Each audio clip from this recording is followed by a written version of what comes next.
rockets rained down on innocent Israelis. Hamas terrorists broke across the border and killed hundreds of innocent civilians. They killed 250 people attending a music festival. There are reports of women being raped, babies being killed, families being gunned down in their beds, and people being dragged through the street. 22 confirmed Americans have been taken hostage, and thousands of Israelis have already lost their lives. Hamas took as many as 150 people hostage, including those American citizens. They've taken grandmothers, mothers, children, entire families. They've paraded hostages through the streets and have threatened to execute each one by one. This unprovoked terrorist attack by Hamas marks the largest and deadliest incursion on Israeli territory in decades. It comes almost exactly 50 years after the start of the Yom Kippur War, when Israel was also attacked on a deeply holy day in the Jewish calendar. The savage brutality is gut-wrenching. My heart goes out to the families, the parents, the children, the infants whose lives have been lost, torn apart, never to be had again. I want Israel and the Jewish community in New York, in our country, and around the world to know that we stand with you in this horrific moment. We will share in your sorrows and your loss and your grief, and we will stay resolved until this conflict comes to an end. We will share your determination, your grit, your resolve. We will, without reservation, support Israel in its efforts to defend its people. Because the Jewish people have been facing this kind of anti-Semitism and terror for millennia, Israel is the safe haven against enemies who deny their very right to exist. Now more than ever, we must stand shoulder to shoulder with the Israeli people and do whatever we can to provide the desperately needed aid, support. I am grateful to President Biden for joining in solidarity with leaders across our global community and pledging to support Israel's defense. In the Senate, we will also do our job. Throughout my career, I have worked with my colleagues in Congress to deliver hundreds of millions of dollars for Israelis' defense systems, and now we will work that much harder to make sure this critical aid is provided. Today, I'm calling on more funding to replenish Israel's Iron Dome interceptors, and I'm calling on the Biden administration to swiftly respond to any requests for supplemental funding. I'm also joining a letter asking our military to transfer 2 Iron Dome batteries to Israel and coordinating with the State Department to help secure the safe return of American and any hostages. We've also heard about Americans in Israel who cannot get back to America because of reduced flights in the region. Yesterday, I sent a letter to the State Department urging them to begin coordinating evacuation flights out of Israel for American citizens who want to return to the United States. Furthermore, at a time when anti-Semitism across the world has grown, we must stand unified in our support for Jewish people both home and abroad. New York has a proud Jewish community.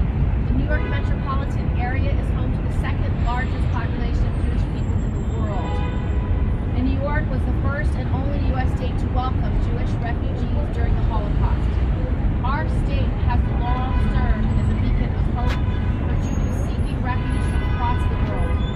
But we have unfortunately seen a rising anti-Semitism at home even before this attack.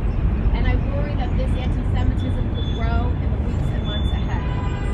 Every year I fight for the funding for the nonprofit security grant program, which provides funding for our synagogues and other not-for-profit institutions and places of worship in the United States so that they can make security enhancements like hiring security or installing cameras and gates. Now I'm leading a letter to call for a $500 million increase for the NSEP, and my office is always here to help New York organizations secure this funding. This security funding is especially needed now to help identify and disrupt domestic threats connected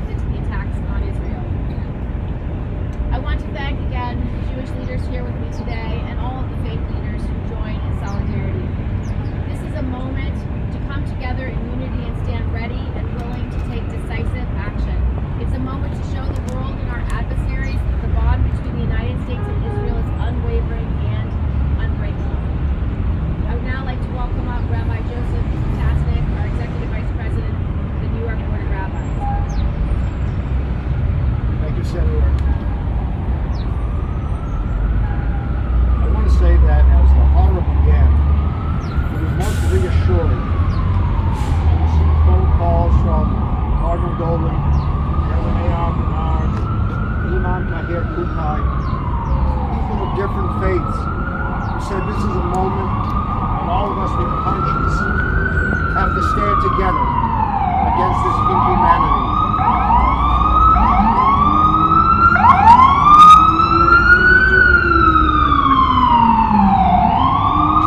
There is a phrase that has now become common in Israel.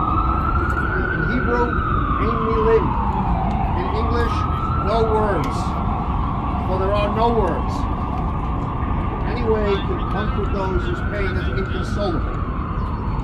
Yesterday I met with a family whose son had been kidnapped.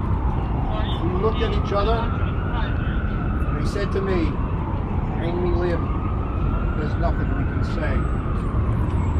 I remember with my own parents who came to this country after the Holocaust. They had lost 5 children from their previous marriages. And I saw the pictures of the kids. And I said to my parents, tell me about them. I want to know more about them. And they wouldn't tell me. Because they also felt we live. There are no words. So we come here today, yes, to offer words. And also I want to say thank you, Senator. Thank you for not only the words, but thank you for the support that you're giving us during this difficult time. It means so much when we stand together as family against those who don't respect family. The psalmist years ago spoke of the valley of tears. He says people walk through a valley of tears. I want to say, at least this time, we the Jewish people are not walking alone. We're walking together. People who care and are committed to us. We are many and we are one. Thank you so much. I'd like to now bring up Malcolm Holnine onto the podium, Executive Vice Chairman Emeritus of the Conference of Presidents. Reverend Bernard, I'd like to welcome up Reverend Bernard, President of the New York Commission of Religious Leaders. You know, when my dear friend Rabbi Potasny called me and asked if I would stand with him, that was an easy answer. I'm just surprised that there's not greater diversity of support from various members and leaders in our communities across the state. In the Hebrew language, I learned Hamas means violence. And that's exactly what has been perpetrated against innocent civilians over the last few days. Regardless of the intent, the result is the loss of innocent life. The problems are complex, but rape, terrorist violence is not the answer. It's going to take diplomacy, courage, wisdom coming together. The scripture says there can only be peace amongst men and women of goodwill. It's going to take them coming together and having a resolve to make a difference. So I stand here not for what I'm against, but what I'm for. And that is the life and dignity of every human person. Our prayers continue for the victims and their families. God bless you.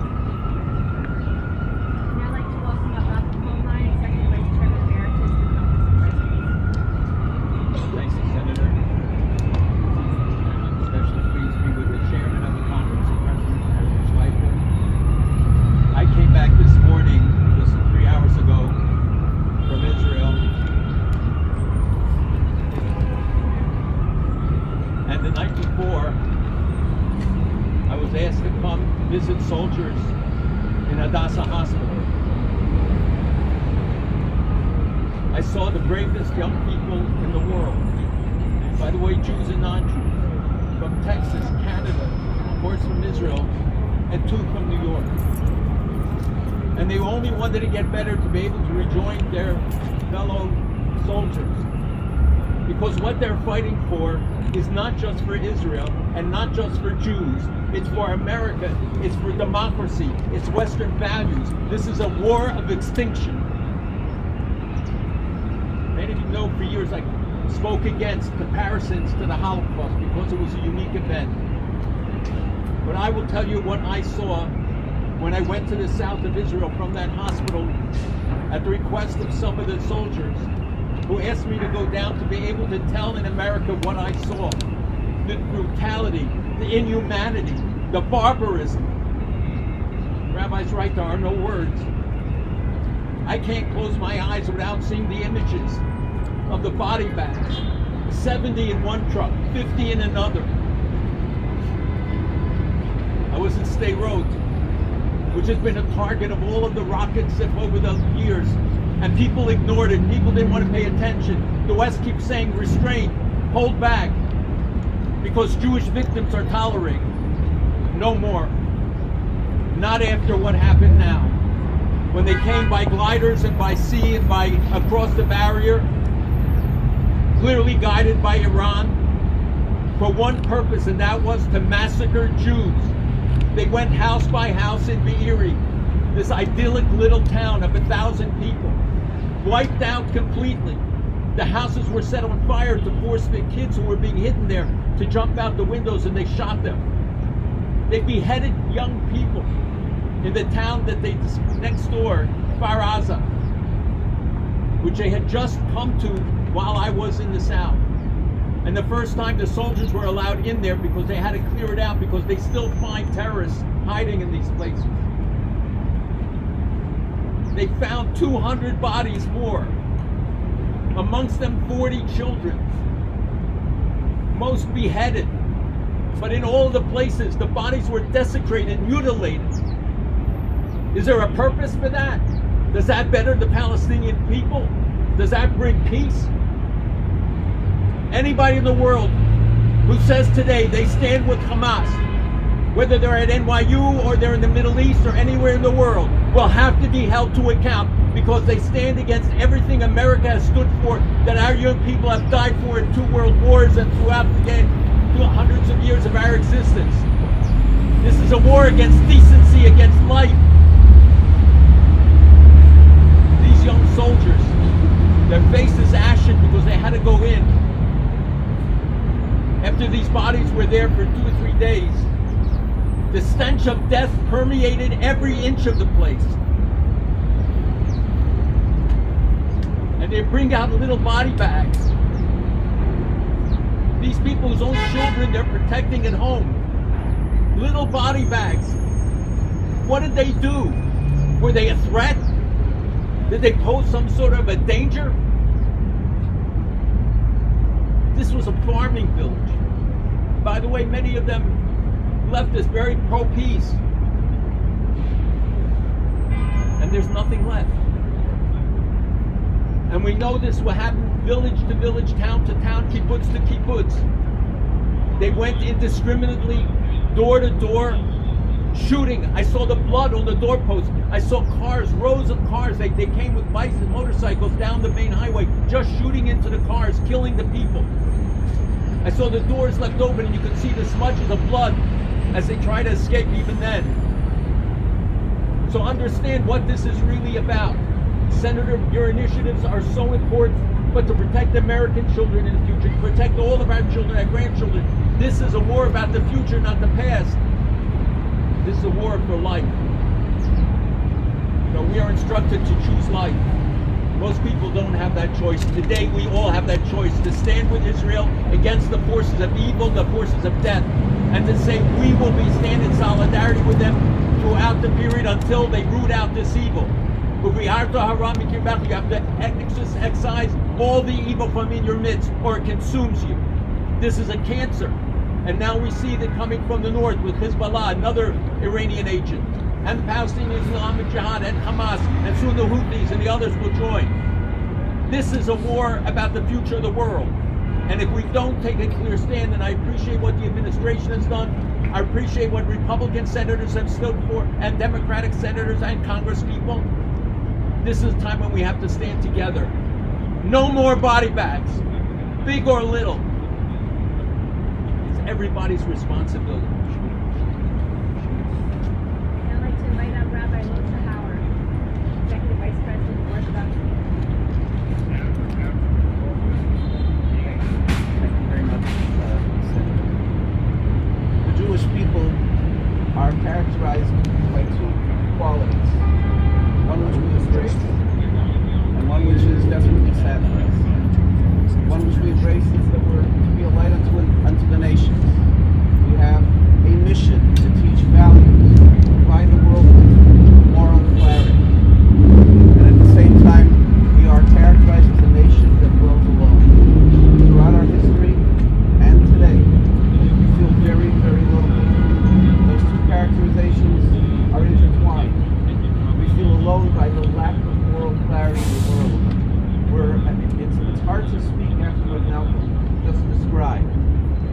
barbarism, the inhumanity, and on top of it, the fact that it's defended, the fact that blocks away from here, we still sit, as the sages called us, a lamb among 70 wolves. The light for the nations has not yet been made here. And even in our country, we traveled last night to a rally with 30,000 Jews and non-Jews standing together in front of the United Nations. And one of the members of our team on the subway to the rally was shoved twice by a mature adult woman with insults. Our students on university campuses, right? There are places, unfortunately, of overwhelming darkness. But Senator, what you are standing here for, what you are saying, what the President of the United States, what President Biden said yesterday in 10 minutes was light, was moral clarity. And we need you to keep doing it. You're helping us feel a bit less alone. And you're helping us in our mission to indeed enlighten the world. What's true, to what's valuable. Hopefully, God willing, together, that light will spread. That light will spread, and we will not have to gather under such dark shadows. Now I'd like to invite up Mary Schleifer, Council President. I have the privilege of working with Malcolm, and although I was not there this past weekend, I can tell you the Conference of Presidents, representing 50 major American Jewish organizations, is scheduling a fly-in to Washington, D.C. next Tuesday. I wrote the presence here, and that evening, flying to Israel to give support, a sense of solidarity, and I can only tell you I am getting emails for people who need medical supplies, have those medical supplies and food brought to help heal the devastation. It will only be a Band-Aid, but it will be a life-saving Band-Aid. Now I'd like to bring up Noam Gillibrand from Interest via JCRC. Good afternoon. I'm going to start by reading an email that I got on Sunday morning from my graduate school, Brandeis University. The Schusterman Center for Israel Studies extends our deepest condolences to Professor Ilan Tron, my professor, our founding director, to his wife, Dr. Carol Tron, and to their entire family. Debbie Shachar Tron Matias and Shlomo Matias, daughter and son-in-law of Carol and Ilan, were murdered in their home in Kibbutz Cholit. They died protecting their son Rotem, who was injured but survived, and Rotem's two sisters also survived the attacks. I never want to get an email like this again. After the things that we saw, it is unconscionable to have to know these things, to have to see these images, and know that our children will see them too. I want to speak very directly to all the public officials in New York City and New York State. Take a note from the page of your senator who speaks with moral clarity. There is no justification for the inhumanity, the brutality, and the barbarism that we saw. You all saw it. And if you do not have the moral clarity and the courage to speak up right now, you need to evaluate, you need to reevaluate your life choices. This is very clear where you need to be. Your voices need to be heard. You should all be sounding like the senator and leading like the senator on this. My sister was in a bomb shelter for too long. My cousins are off to war. My friends are off to war. I haven't slept in days. Now is the moment. read. Do not equivocate. Stand with Israel. Thank you. Thank you. I'd now like to invite up Belle Yoeli, the Chief Advocacy Officer for American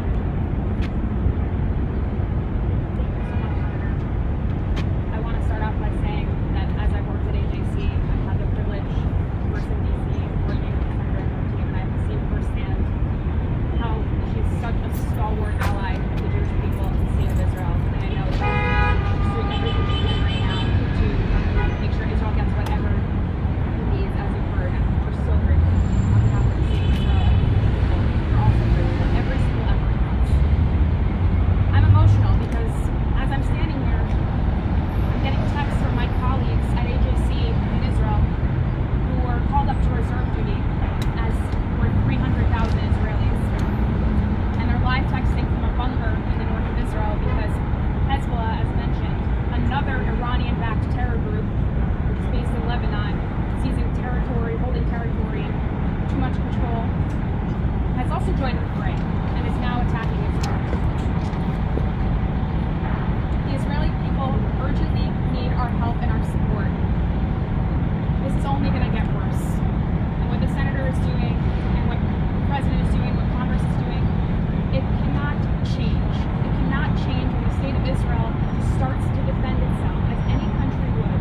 The narrative cannot shift. And I'll come back to that in a moment, but I want to repeat some of the statistics that we've already heard, because they're not just statistics.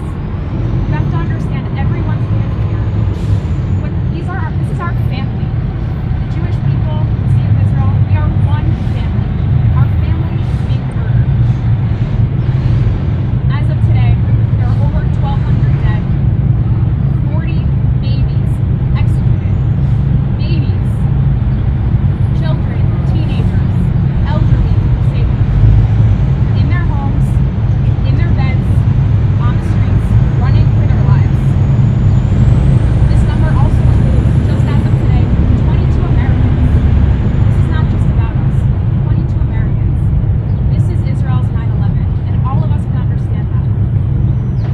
This morning, I attended the funeral over Zoom of a member of my closest family in Israel. She was a beautiful 19-year-old woman named Noam, who was murdered by Hamas. Her crime was that she was a new soldier whose job was to patrol the borders of Israel to keep it safe. And if it's not immediately clear from everything that's happened, I think we all understand just how important that job is. And she can't do it because she's never coming back to her family or her friends. There are 200 hostages. As we're standing here right now, they're with monsters. Their family is in a constant state of agony. And all of their friends, as are all of us. And that doesn't just include Israelis, that's American and citizens of over 10 other nationalities.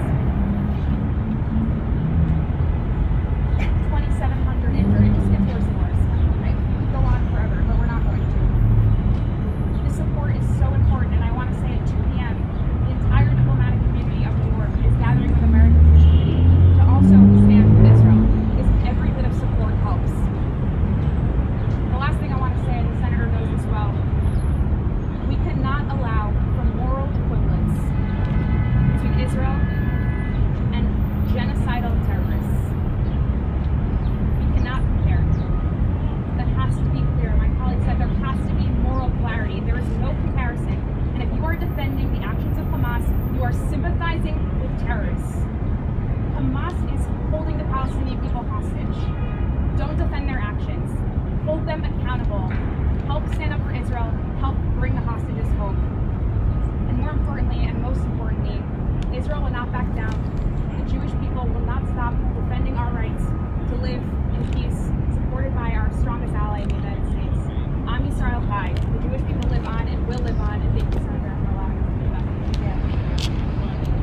Our next speaker is Daniel Rosenthal, VP of Government Relations for Jewish Federation. Senator, we've all seen the brutality, and even though you're looking at it, it is still truly unbelievable. But the national anthem of Israel is Hatikva, it's hope. And what gives me hope, what gives me some comfort is tens of thousands of New Yorkers that showed up last night from the UN on 24-hour notice to stand in support of Israel. what gives me hope is the leaders behind me have all come together to work closely together and unified in ways that are unimaginable to help the people in Israel. The CEO of UJA right now was in Israel for the holiday and stayed there to help with the first response, where UJA has given over $10 million so far to help the victims, help the Israelis that are suffering. And what gives me hope is the president's speech last night, unequivocally condemning terrible acts of violence. What gives me hope is the senator supports her calls of action, not only to help Israel, but to help the Jewish community here in New York. And we are forever grateful for those actions. Various security measures calling for increasing funding, which is truly, unfortunately, we know we're not being cliche, it's truly life-changing. Thank you, Senator. Our next speaker is Scott Richmond.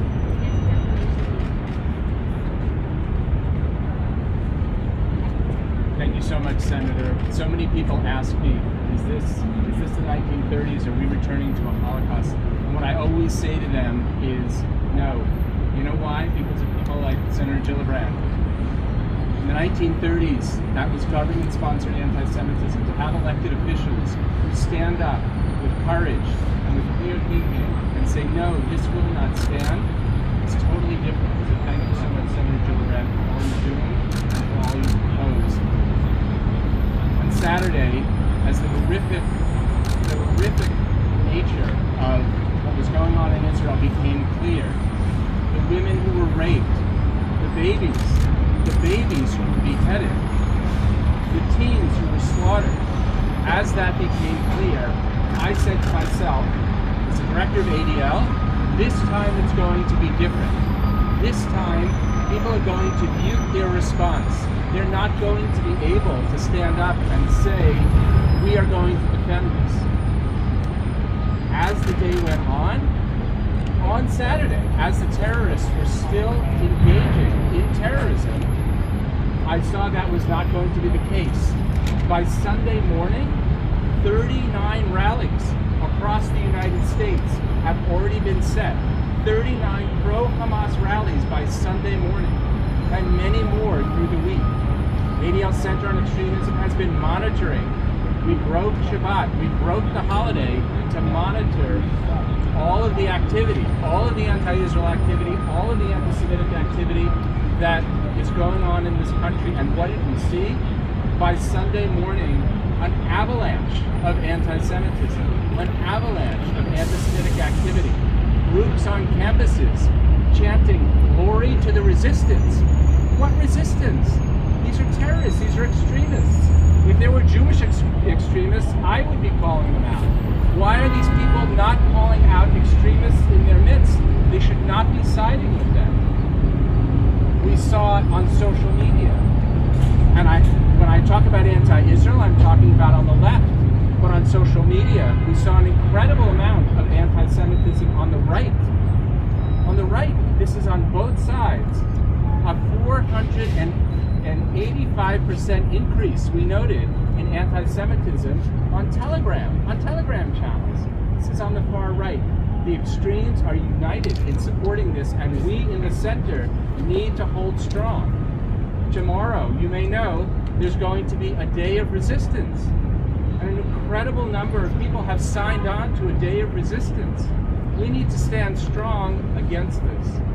I'm doing that, the senator is doing that, all of the people behind me are doing that, and everybody listening should be doing that. We stand with Israel. We stand with decency. As Malcolm Hoenlein said, I'm Israel Chai.